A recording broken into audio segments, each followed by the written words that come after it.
اعوذ باللہ من الشیطان الرجیم بسم اللہ الرحمن الرحیم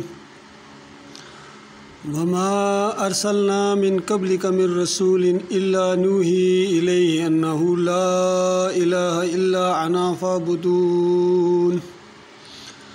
وقالوا اتخذ الرحمن ولدا سبحانہ بل عباد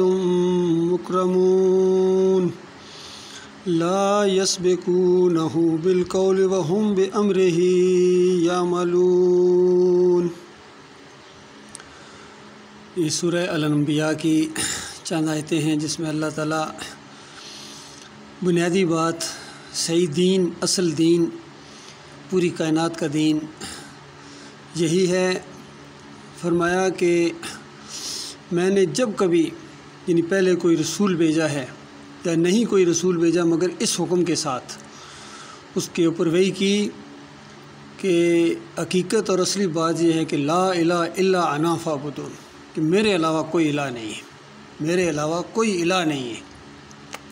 بس میری ہی عبادت کرو، صرف مجھے اپنا اکیلا معبود مانو، مجھے اپنا داتا مانو، مجھے اپنا دستگیر مانو، مجھے حاجت روا مانو، مشکل کشا مانو اور نظر و نیاز کے لائق مانو، تمام حقوق اور اختیارات جو میرے ہیں اس میں کسی کو شریک نہ ٹھہراؤ، صرف مجھے رکوع کرو، میرے سامنے قیام کرو اور مجھے سجدے کرو، بس یہ ہے دین۔ یہ بالکل وہی چیز ہے جو ہم جو کلمہ پڑھتے ہیں کہ لا الہ الا اللہ، اللہ کے علاوہ کوئی الہ نہیں، محمد رسول اللہ، محمد صلی اللہ علیہ وسلم اللہ کے رسول ہیں، اور رسول یہی تعلیم دیتے ہیں کہ اللہ کے علاوہ کوئی معبود نہیں ہے۔ یہاں یہی بات بیان کی جا رہی ہے وما ارسلنا من قبلک من رسول، کہ آپ سے پہلے ہم نے کوئی رسول ایسا نہیں بھیجا ہے الا نوحی الیہ، کہ اس کی طرف وحی بھیجی گئی ہے انہ لا الہ الا انا فاعبدون، اور یعنی وحی یہ ہے، پیغام یہ ہے، نچوڑ یہ ہے، دین یہ ہے کہ میرے علاوہ کوئی الہ نہیں ہے۔ مالک فرماتا ہے ہم کہتے ہیں اللہ کے علاوہ کوئی الہ نہیں ہے، فرشتے بھی اسی طریقے سے کہتے ہیں کہ اللہ کے علاوہ کوئی معبود نہیں ہے، اور اللہ کہتا ہے میرے علاوہ کوئی معبود نہیں ہے۔ تو میرے بھائیوں غور کرو کتنی یہ بنیادی اور جوہری بات ہے، روح ہے یہ پورے دین اسلام کی اور پورے پیغام کی۔ حیرت ہوتی ہے ایسے مفسرین کے اوپر جو ایسے ترجمے یا اس کی تفسیریں کرتے ہیں، جس طرح محمود الحسن صاحب نے کی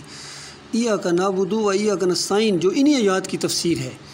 اس میں کہتے ہیں کہ اللہ کے نیک مقبول بندوں کو خالص واسطہ رحمت الہی سمجھ کر اگر کوئی پکارے تو یہ اللہ ہی کو پکارنا ہے۔ اسی طریقے سے زکریا صاحب تبلیغی نصاب کے اندر کہتے ہیں کہ دیکھو یہ جو آدم علیہ السلام کی توبہ قبول نہیں ہو رہی تھی، اور پھر جب انہوں نے محمد صلی اللہ علیہ وسلم کا واسطہ دیا تب توبہ قبول ہوئی ہے۔ عبدالوہاب نجدی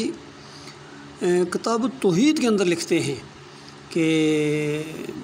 آدم علیہ السلام کی اولاد نہیں بچتی تھی، آخر میں انہوں نے شیطان کی بات مان کے اس کا نام عبد الحارث رکھنے کا وعدہ کر لیا۔ حارث کہتے ہیں شیطان کا ایک نام ہے، اس جھوٹی روایت کے مطابق، تب ان کا بچہ بچا۔ اور پھر آگے تشریح کرتے ہیں کہ اصل میں یہ شرک فی العبادت نہیں کیا تھا،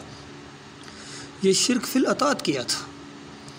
بالکل اسی لائن پر چڑھے ہیں محمد حنیف صاحب، اور اپنی دعوت القرآن تفسیر کے اندر اندازہ لگائیے، دعوت القرآن یعنی ان کا کہنا یہ ہے کہ پورے قرآن کی دعوت یہ ہے کہ اللہ تعالیٰ نے نبی یعقوب علیہ السلام کو حکم دیا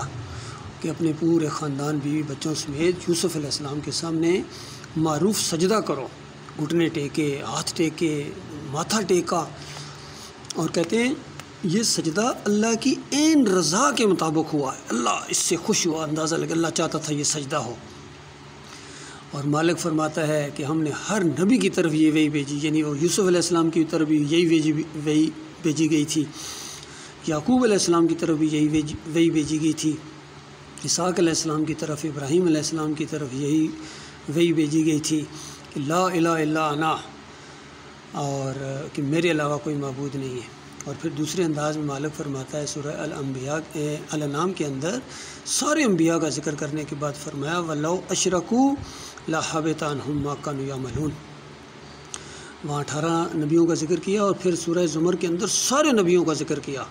اور کہا کہ سب نبیوں کی طرف یہ وحی بھیجی گئی ہے، اور آپ آخری ہیں سن لیجئے لَإِنْ أَشْرَكْتَ، اگر تو نے بھی شرک کیا، شرک بڑی واضح چیز ہے، یعنی میرے علاوہ کسی اور کو پکارا، میرے علاوہ کسی اور کے سامنے رکوع کیا، سجدہ کیا اور توکل اور بھروسہ کیا، لَيَحْبَطَنَّ عَمَلُكَ، تیرا عمل بھی ضائع ہو جائے گا اور تو خسارہ پانے والوں میں شامل ہو جائے گا۔ اور پھر اللہ تعالیٰ نے مشرکین کا یہ قول نقل کیا یہاں، وقالو، اور کہتے ہیں وقالوا اتخذ الرحمن ولدا، سبحانہ، کہ رحمان نے جو ہے بیٹا بنا لیا ہے۔ اندازہ لگا، اللہ فرماتا ہے سبحانہ، وہ بہت ہی بلند و بالا ذات ہے۔ یعنی انہوں نے، عیسائیوں نے کتنی آسانی سے منہ سے نکال دیا کہ اللہ نے ایک بیٹا بنا لیا، جب چاہے کسی کو بیٹا بنا دے۔ یہ اگر کوئی بندہ کہے کہ اللہ جس کو چاہے اپنا بیٹا بنا لے جی، بالکل یہی بات محمد حنیف صاحب کے منہ سے نکلی کہ اللہ تعالیٰ جب چاہے اپنی جو صرف جس کو دے دے۔ تو بتائیے، جب یہاں اس انداز سے مالک فرماتا سبحانہ سبحانہ، ہر جگہ پھر وہاں بھی سبحانہ، محمد حنیف صاحب سبحانہ و تعالیٰ عما یشرکون، اللہ تعالیٰ آپ کے شرک سے، اس نجس شرک سے پاک ہے۔ وہ اپنی صفت کسی کو نہیں دیتا ہے، جب صفت ہی دے دی تو پیچھے بچا کیا، پیچھے مسئلہ ہی ختم ہو گیا، پھر الوہیت کہاں گئی، الہ کہاں گیا۔ والعباد مکرمون، مالک فرماتا ہے یہ بندے ہیں، یہ بندے ہیں، یہ عزت والے بندے ہیں، ایمان کی وجہ سے ان کو عزت دی گئی ہے، ان کو خدائی نہیں دی گئی ہے، ان کو سجدے نہیں کرائے گئے، ان کو رکوع نہیں کرائے گئے۔ یہ معاملہ اللہ کے بندے